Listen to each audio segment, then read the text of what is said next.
Welcome to the People's Voice podcast. Don't forget to subscribe to our YouTube channel, at Animation Liberate for Organize, to watch more of our videos to learn from the life of the common people, the challenges they face and how they manage to overcome them.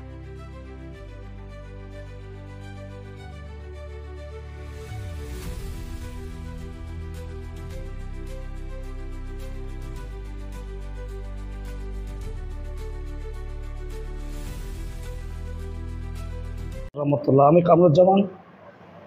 আমি আরেকটি নতুন আলোর ধারাবাহিক পর্বে চলে আসলাম জীবনের কথা নিয়ে।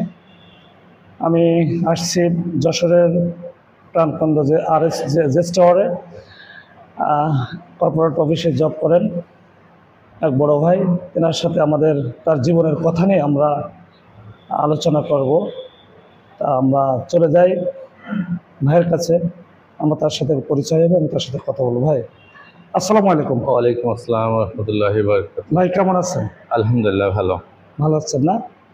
আচ্ছা আচ্ছা। আসলে আপনি তো এখানে জব করেন, তাই না? কি করেন, মূলত কি করেন? হ্যাঁ, এখানে আমি অ্যাকাউন্টসে আছি। অ্যাকাউন্টসে আছেন। কি এটা কিসে আছে? এটা হলো ইসলামী ইন্স্যুরেন্স বাংলাদেশ লিমিটেড। ও আচ্ছা আচ্ছা। ইন্স্যুরেন্স, এটা একটা জেনারেল ইন্স্যুরেন্স, ব্যবসায়িক ইন্স্যুরেন্স কোম্পানি। আচ্ছা আচ্ছা আচ্ছা। আপনার বাচ্চা কাচ্চা বা আমার একটাই বেবি, একটা মেয়ে আছে, 3.5 বছর বয়স। ও 3.5 বছর না?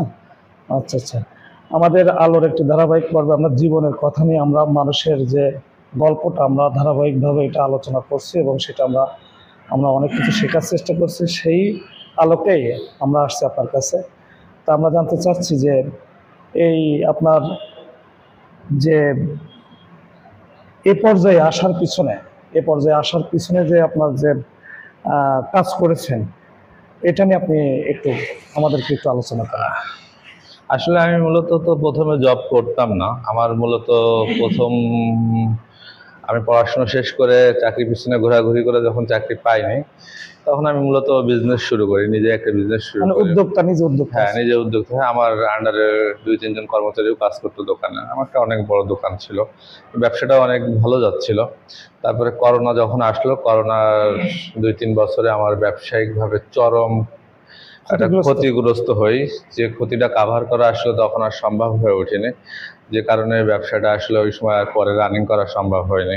ঠিক আছে, তারপরে কি করব অনেক দিশাহারা। লাস্টে পড়াশোনা করা ছিল, যেহেতু সার্টিফিকেট ছিল, পরে এখানে একটা জবের ব্যবস্থা হয়, সেই সূত্রে এখানে জব করা হয়। কিন্তু আসলে আমি যখন আমার SSC পরীক্ষা ছিল, 2099 ব্যাচ ছিলাম আমরা, কিন্তু আমি তো জেনারেল লাইনে পড়াশোনা করছি। কিন্তু আসলে আমি যদি কারিগরি লাইনে পড়াশোনা করতাম, ভোকেশনাল লাইনে পড়াশোনা করতাম, হাতের কাজ যদি জানা থাকতো না, তো সেই ক্ষেত্রে আমার জন্য অনেক বেনিফিট হতো। কিন্তু আসলে আমাদের দেশে তো কারিগরি শিক্ষার প্রচলনটা অনেক কম। আমরা সবাই জেনারেল লাইনে পড়াশোনার প্রতি অনেক ইচ্ছুক, অনেক। আর এই কারণে আমাদের দেশে আসলে অনেক বড় একটা প্রবলেম, বেকার সমস্যা দিন দিন তৈরি হয়। এটা আসলে হয়ে থাকে। আসলে বাংলাদেশে করোনা কিন্তু একটা বিশাল একটা ক্ষতিগ্রস্ত হয়েছে, বিশেষ করে অর্থনৈতিক উপরে, শিক্ষার উপরে। তাহলে মোটামুটি ভাবে আপনি বলতে চাচ্ছেন যে আপনি লেখাপড়া শেষ করে চাকরি করতেন, চাকরিটাকে ইয়ে করে পরে নিজে উদ্যোক্তা হয়েছে, কিন্তু সেটা করোনার কারণে ক্ষতিগ্রস্ত হয়েছে। এটার কারণে আপনি মোটামুটি ভাবে এখন চাকরি না পাওয়ার কারণে, সরকারি কোনো চাকরি না পাওয়ার কারণে একটা নন গভর্নমেন্ট জায়গায় আপনি আছেন। আসলে আপনি কি এখন কি অর্থনৈতিক অবস্থা এখন কেমন যাচ্ছে আপনার? এটা কি চলে আপনার অর্থনৈতিক? না, এটা আসলেই চলে না। এটা আসলেই চলে না। এটা বেশ অনেক কষ্টকর ব্যাপার, কঠিন হয়ে যায়। কারণ দ্রব্যমূল্য দাম যে হারে বৃদ্ধি, তাতে যে টাকা স্যালারি, একটা সংসার চালানো সো টাফ। কারণ সংসারে মা বাবা, বউ, বাচ্চা, সবারই খরচ সব নিয়ে একটা শহরে পরে থেকে এটা নিয়ে আসলেই সম্ভব না। এটা অনেক কঠিন একটা ব্যাপার, অনেক কঠিন পথ পাড়ি দিতে হয়। আচ্ছা আচ্ছা আচ্ছা। আসলে এটা সবার জন্য এরকম যে আসলে একজনের ইনকামে বা এই নন গভর্নমেন্ট অফিসে চাকরি করে আসলে সবার পক্ষে কিন্তু এটা ফ্যামিলি সাপোর্ট দেওয়া কিন্তু খুবই কষ্টকর। যাই হোক, আমি মনে করি আসলে ভাই, এই জায়গা থেকে আপনি কি মনে করেন যে বাংলাদেশের আপনি মনে করেন যে কোন সেক্টরটা বেশি বা হাত দিলে সরকারের আমার মনে হয় ডেভেলপ করলে দেশের তরুণ সমাজ ভালো কাজ করতে পারবে? কোন শিক্ষা খাতে হাত দেওয়াটা খুব জরুরি, কারণ আমাদের শিক্ষা খাতটার অবস্থা ভালো না। হ্যাঁ, কারণ শিক্ষা খাতে ডেভেলপের দরকার অনেক বেশি। মানে এখানে আমার আমার দৃষ্টিতে যেটা মনে হয় যে এটা আসলে যদি আমরা যদি মানে কারিগরি শিক্ষায় অভ্যস্ত হতাম, তাহলে হয়তো বা কারোর আর এই মানে প্রেশারই থাকতো না। শিক্ষা জীবন শেষ করে সে নিজে একটা উদ্যোক্তা হয়ে একটা যে কোনো একটু জিনিস দাঁড় করাতে সক্ষম হতো। ঠিক আছে, কারণ আমাদের দেশে তো এটার অভাব অনেক অনেক অনেক অভাব। মানে বাইরের দেশে আপনি যেটা চাচ্ছেন যে বাইরের দেশে কিন্তু হাতে কলমের শিক্ষা বাচ্চাদের কিন্তু প্রথম থেকে করানো, এবং তারা কিন্তু সেই সেক্টরে কিন্তু ছিল, মানে বাচ্চাদের যেটার উপরে অভ্যস্ত বেশি সেটার উপরে কিন্তু তারা ওই উপরে জাপানে এই সিস্টেমটা সবচেয়ে বেশি আছে। আমাদের দেশের শিক্ষা ব্যবস্থা কিন্তু এটা পৌঁছায় না, এটা আমাদের ডেভেলপ করা, অনেক পিছিয়ে আছে, এটাকে আমাদের ডেভেলপ করা উচিত আমি মনে করি। আপনি মনে করেন 100% এটা? আর অর্থনৈতিক অবস্থাটা আপনি কি মনে করেন? দেশের অর্থনৈতিক অবস্থা, দেশের অর্থনৈতিক অবস্থা তো আসলেই ভালো না, এটা তো আসলে সবাই জানে, একজন রিকশাওয়ালাও জানে যে দেশের অর্থনৈতিক অবস্থা অনেক খারাপ, অনেক খারাপ। এটা তো আসলে বলে বোঝানো যাবে না, কারণ আমরা প্রত্যেকটা মানুষই তা বুঝতে পারতেছে যে কতটা খারাপ। এটা আসলে সরকারের নজর দেওয়া উচিত, কারণ বিগত গভর্নমেন্ট যখন ছিল অনেক দুর্নীতিগ্রস্ত, মানে প্রত্যেকটা খাতেই খারাপ অবস্থা।